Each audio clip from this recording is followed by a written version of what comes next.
She looked me dead in the eyes, in front of every single person I had ever called family, and said 4 words that I will never forget. This is for real family. I had driven 11 hours. My daughter was still half asleep against my shoulder. My son had his fishing pole packed in the back because I had promised him the pond. And my Aunt Carol stood in that doorway, arms folded, chin raised, like she was guarding something that was never hers to guard. Behind her, just inside the screen door, I could see my mother, standing still, eyes on the floor. She said nothing, not one word. My 5-year-old looked up at me with those clear, honest eyes that children have before the world teaches them to look away, and she asked loud enough for the whole porch to hear, "Are we not allowed, Mommy?" 20 faces turned toward us, and in that silence, I made a decision. I did not beg. I did not cry. I took my children's hands, walked them back down those steps, buckled them into their car seats, and drove into town. But I did not drive home, because something my aunt said did not add up. And I had spent 11 years learning exactly what to do when two stories don't match. Stay with me, because what I am about to tell you will leave you speechless. My name is Thea Reed. I was 34 years old the day my aunt told me I wasn't real family. I grew up spending every summer on 80 acres of red Georgia clay that my grandfather had cleared by hand. I knew the smell of cut hay before I knew the smell of a city. I knew the screen door that always slapped twice, the rows of pecan trees, the pond that sat silver at the back of the property in the late afternoon light. That farm was not just land to me. It was the only place I had ever felt completely, unquestionably safe. I left at 19, built a life in Missouri, got married, had 2 kids, Eli, who was 8, and Nora, who was 5, and then went through a divorce that taught me the one rule I have lived by ever since: never beg to be wanted. So when my mother stopped returning my calls, I stopped calling. When my letters went unanswered, I told myself families drift. I told myself everyone was busy. I was wrong about why. I just didn't know it yet. The invitation came in March. A plain white envelope with my grandmother's looping handwriting on the front. "Come home for the reunion, baby. The whole family will be there." I stood in my kitchen and cried a little because I'd not been invited to anything in almost 2 years. People think 11 hours is a long way to drive for a porch and a potato salad. Those people have never been cut out of the only family they had. I packed the car the night before. Eli brought his fishing pole. Nora brought a drawing she had made especially for great-grandma. The country, she called it. All green crayon and sunshine. We left before sunrise. By hour 7, the radio had gone to static, and I let it sit that way. I thought about the farm. I thought about my grandfather. I thought about my grandmother, Ruth Reed, who had called me the sharp one and meant it as the highest praise. I had no idea I was driving us straight into the worst hour of my life. But here is the part that nobody talks about. I also had no idea I was driving toward the moment that would save everything. The lane was lined with cars when we arrived. Trucks with mud flaps, a minivan, and a shiny black SUV that did not belong to anyone who worked for a living. I got out and worked the gate chain from memory, my fingers knowing the cold metal before my eyes did. My chest did something complicated. There were people on that porch I had not seen since I was a girl, and then I saw my Aunt Carol come down the steps to meet us. I mistook it for welcome. I should have trusted my gut. Carol is 56, my mother's older sister. She has a way of folding her arms that makes her look like a closed door. She did not hug me. She looked at my children, then at me, and she said it loud enough for the whole porch to hear. "Who invited you? This is for real family." For 1 second, I thought I had misheard. I actually laughed. A small, confused sound. Eli's hand tightened in mine. And that is when Nora asked her question. "Are we not allowed, Mommy?" I looked past Carol, straight at my mother standing in the screen doorway. I said her name, just her name, Mom. She flinched like I'd thrown something. Her mouth opened. I watched her gather the breath to speak, and then I watched her let it go. And the words she finally said are the ones I will carry to my own grave. "Don't make a scene, honey." Not, "Carol, stop. That's my daughter." Not a single word in our defense. Just, "Don't make a scene." As if I were the disturbance. as if my children standing on the steps of the house I grew up in were a noise to be managed. Something in me went very quiet. People expected rage. I could feel them leaning toward it, almost hungry for it, because a screaming woman is easy to dismiss. I have been underestimated my whole life for being the quiet one in the room. That afternoon, it was the only thing that saved me. I knelt down to Nora's level and I made my voice the same one I use for thunderstorms and shots at the doctor. Hey, change of plans. We're going to go have our own adventure. Eli was older. He knew. His jaw was set exactly like mine, and his eyes were bright, and he did not cry. That nearly broke me more than anything Carol had said. I stood up. I took my children's hands. I turned around. And they walked them back down those steps, without looking back even once. My hands did not shake until the car door was closed. And just when she thought it was over, she found something that changed everything. The Harlow Inn had 9 rooms and a vending machine that ate my dollar. I got us a room with 2 beds and a view of the parking lot, made it an adventure the way you do for kids. Gas station sandwiches, a movie on my laptop, the orange crackers Eli loves. Once they were settled, I sat on the edge of the bathtub with the fan running so they couldn't hear me, and I let myself feel it for exactly the length of 1 shower's worth of running water. Then I turned the water off and got to work. Because here's what I kept circling back to. Carol said Grandma was resting and didn't want visitors, but my grandmother had written me a card in her own hand asking me to come. Both of those things could not be true. One of them was a lie, and the lie was the one standing in that doorway. I am a paralegal. 11 years reading documents people would rather I didn't. The job teaches you one habit, above everything else. When 2 stories don't match, you stop arguing about feelings and you go find the paper. 2 years earlier, when my letters had started vanishing and every call was answered by Carol saying Grandma was lying down, I had done something small and sneaky and hopeful. I mailed a cheap prepaid phone to my grandmother's church friend with a note, for emergencies. Just us. I didn't even know if it had worked. She had texted me once, months ago, in slow, careful capitals. Thank you, baby. I love you. And then nothing. I found that number. I pressed call. It rang 3 times, and then a voice I had not heard in 2 years said my name like a prayer. Thea, baby, is that you? She didn't sound frail. She didn't sound confused. She sounded completely, entirely herself. And that was the first crack in everything I had been told. Grandma, I said, and my own voice broke on it. I'm in Harlow. I'm 3 miles away. I was just at the farm an hour ago. The silence on her end was not foggy. It was the silence of a sharp woman doing math she did not like the answer to. They told me you couldn't make the drive, she said slowly. Carol said your work wouldn't let you off. I sat down on the floor of that motel bathroom, and then she told me the rest. She had been asking about me for months. Carol told her I had moved on, that I was angry, that I didn't want old folks dragging on my life. She had believed it. Because why would her own daughter lie about that? But there was more. Her voice dropped lower, like the walls might carry it. Carol's been having me sign things. After the hip surgery, there were papers. She said they were for the hospital bills. Lately, she keeps saying the farm costs too much, that we should let someone else manage it. My paralegal brain went cold and clear, the way it does right before everything gets worse. Grandma, I said, keeping my voice level. The man who measured the fields last week. The woman with the camera. Did Carol say who they were? Developers, she said. The word was foreign and bitter in her mouth. Bryce brought them. Carol said it would set us all up for life. I thought of the shiny black SUV, the woman with the tablet sizing up the porch like a listing.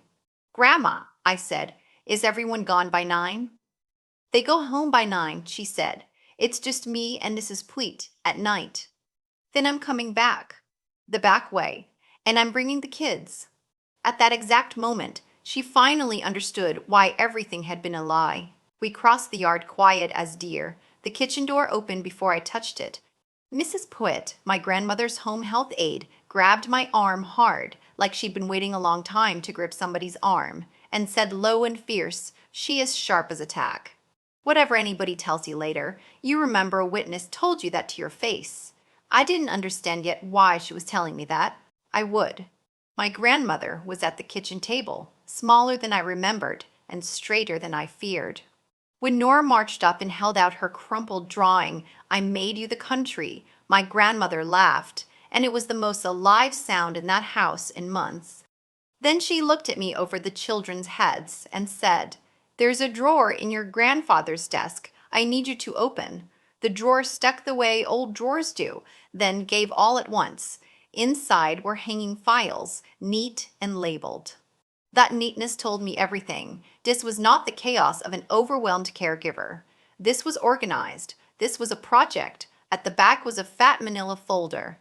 Block capitals and a handwriting I recognized from birthday cards my whole childhood. Carol's hand. The label read, "Ruth Transfer." I sat down on the dining room floor with my back against the desk, the way I used to read as a kid, and I opened it. 3 documents. I laid them out on the kitchen table like exhibits. The first was a durable power of attorney, naming Carol Henning as agent over all of my grandmother's financial and property affairs, dated to the week of the hip surgery, signed in a shaky, sprawling hand. The signature of a woman in a hospital bed who had been handed a pen and told it was for the bills. The second turned my stomach to ice. A warranty deed transferring 80 acres and the farmhouse to an entity called Brookline Ridge Holdings, LLC, not signed yet, but there was a closing date in the corner. 5 days, I whispered. They're closing in 5 days. My grandmother's hand found my shoulder and held on. The third thing in that folder was the one that broke me completely. A rubber-banded bundle of envelopes, my handwriting, my return address in Missouri, every birthday card, every letter, every photograph of Eli and Nora I had mailed for 2 years, all of them, unopened, not thrown away, kept. Because you only keep the evidence you might need to control someone with later. My grandmother picked up the bundle with both hands. "She told me you stopped writing," she said very quietly. I closed my eyes.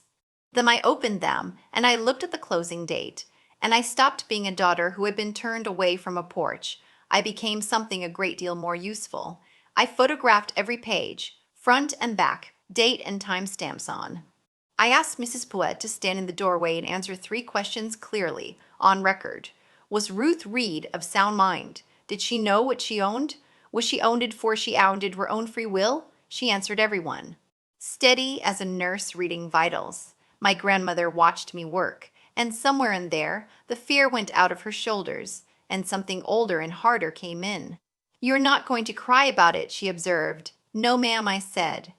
"I'm going to fix it." She almost smiled. "You always were the sharp one." The next morning, I walked into Glenn Odom's office on Harlow's Main Street at 8 sharp and laid the photographs on his desk. He went quiet and serious in the way that men who've practiced law for 40 years go quiet when they recognize real trouble. "Brookline Ridge," he said. "They've been buying up farm parcels along the county road for a year. My grandmother wants the power of attorney revoked," I said. "She is fully competent and she does not want to sell." He pulled a legal pad toward him. "Then let's get her in here this morning. We did it right." Glenn sat across from my grandmother and asked her the date, the president, what county she was in, what she owned. She answered every question crisp as a bell, and a couple of them with a tartness that made the bank witness hide a smile. Then she signed the revocation, not the shaky hospital scrawl from the power of attorney, but her real signature, firm and looping and sure. The one I had seen on the bottom of 1,000 cards. Glenn notarized it. 2 witnesses signed below. And then we served, notice the bulletproof way, certified copies to the bank, to Cordray Title handling the closing, to Brookline Ridge Holdings by certified mail, and filed in the county clerk's record right alongside the original power of attorney, so that anyone who ever pulled a title on that land would see it, stamped, dated, permanent. Carol Henning's authority, dead.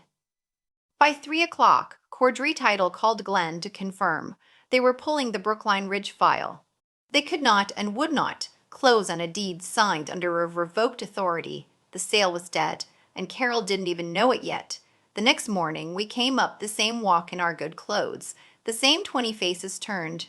And Carol came down off that porch with her arms already folding into that closed door shape, because it had worked on me once and she had no reason to believe it wouldn't work again. But behind her, the screen door opened, and my grandmother walked out onto her own porch, under her own power, in her church dress with a cardigan over her shoulders, and the whole yard went still. Half of them hadn't seen Ruth Reed on her feet outdoors in over a year. She crossed to the top of the steps, put one hand on the rail, and looked down at every person gathered in her yard like a woman taking attendance. "Well," she said, and her voice carried clear across the yard, "now that we're all here." I laid the documents out on the picnic table, one at a time, face up, flat in the afternoon light, and I read the dates in a flat, even voice. The power of attorney, the warranty deed, the closing date, and then the bundle of 2 years of unopened letters, tied with a rubber band, every one in my handwriting. Carol came apart the way I had known she would. She was shouting, cutting the air with her hands, insisting she had sacrificed everything, that she was the one who stayed, that I had no right to walk back in after all these years. I waited until she ran out of breath. "You keep saying you stayed," I said quietly, "but you didn't stay for her?" I nodded at the deed lying between us on the table. "You stayed for that, for 80 acres and a closing date." Her mouth opened. Nothing came out. And my grandmother stepped down off the porch and stood beside me. She picked up the revocation and held it up so the afternoon light came to the page, so everyone in that yard could see it was real. "2 days ago, on these steps, you asked my granddaughter who invited her. You said, 'This is for real family.'" She set the page down flat and smoothed it once with her palm. "Read the paper, Carol. The only reason this land is still in this family is standing right next to me." She didn't shout it. She didn't have to. Carol looked around the yard for an ally and found cousins studying their shoes. Found Great Uncle Ray shaking his head slow. Found her own son already halfway to his truck. The power that had run that family for 18 months drained out of her right there in the grass. And what was left was just a 56-year-old woman who had been caught. The Brookline Ridge sale stayed dead. Carol's authority stayed revoked, stamped in the county record where it will sit forever. The harder road came slower, an elder law attorney, a formal accounting of every dollar that had moved through the farm accounts, months of bank records and subpoenas. Some of it my grandmother may never recover, but the land is hers. Her name is back on her own life. She gets her own mail now. My mother called 3 weeks later. She had finally moved out of the house Carol owned, scared and free for the first time in decades. She apologized. A real apology, the kind that doesn't make excuses. I told her the truth, kindly. "I forgive you, Mom, but I'm not going to pretend that porch didn't happen. You can earn your way back to my kids. It just starts now, not before." She said that was fair. It was the most honest conversation we had shared in years. Forgiveness and trust are not the same thing. One you can give freely, the other gets built slow, like a fence, one post at a time. About 48 hours after Carol blocked that door and told me I wasn't real family, my phone started filling up. Cousins I hadn't heard from in 15 years. Great Uncle Ray leaving a voicemail so apologetic I had to sit down to hear it. All of them begging me to come back. "We didn't know. We're so sorry. Your family." 48 hours earlier, not one of them had stepped off that porch for us. I thought about my rule: never beg to be wanted, and I almost laughed, standing in my kitchen in Missouri with the phone lighting up over and over. I never did beg for a chair at that table. Turns out I owned the table all along. I go back to Georgia now. For her. We take the front door, and my grandmother meets us on the porch, and nobody asks who invited us. Real family is not the person standing guard at a door deciding who gets in. It is the one who notices when somebody is being shut out and quietly props the door back open. I drove 11 hours. I got turned away from a porch. I found an old prepaid phone I had mailed in secret 2 years before, and a folder full of paper told the truth louder than I ever could have. If this reminded you that loving someone sometimes means checking who is really looking out for them, call the person you have been needing to call. Do it today.